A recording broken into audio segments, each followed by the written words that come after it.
పరీక్షలాంటి సమయం మన ఆత్మకు ధర్మమే మెచ్చుతుంది. ధర్మం ఏముంటుంది, కొన్ని రోజులు కష్టం ఉంటుంది, మీరు ఏం భయపడకుండా అది ఆ ధర్మంలో మనం ఉన్నంతసేపు మనకు చాలా కష్టాలు వస్తాయి. అన్నీ ఓర్చుకుంటేనే మనకు ధర్మంలోకి వెళ్ళి మనము సుఖాలు పొందుతాం. కానీ అధర్మం కూడా ఎప్పటికీ భయపడతాడు. అధర్మం మాట్లాడినోడు, అధర్మం తప్పులు చేసినోడు, అధర్మంతో తప్పులు చేసినోడు అన్నిటికీ భయమేవాడు. రోజంతా భయపడుకుంటే బతకాలి. ఇప్పుడు ఎవరికైనా పైసలు ఇస్తాడండి, పైసలు బాగా ఉంటాడు, కానీ వాడిని చూస్తే వీడికి భయం అవుతాడు. ఈ ధర్మంగా ఉన్నాడు, వాడు అప్పే చేయడు. అన్నాడు ఉపాసం అన్నా పర్వాలేదు అంటాడు.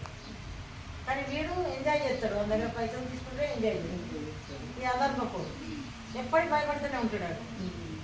ఎంజాయ్ ఇప్పుడు వాళ్ళకు ఆ పైసలతో మంచి పని చేస్తే ఏం భయం కాదు, చెడు పనులు చేస్తేనే భయం ఉంటుంది. ఆ భయంలోనే బతుకుతా ఉంటాడు అధర్మకు.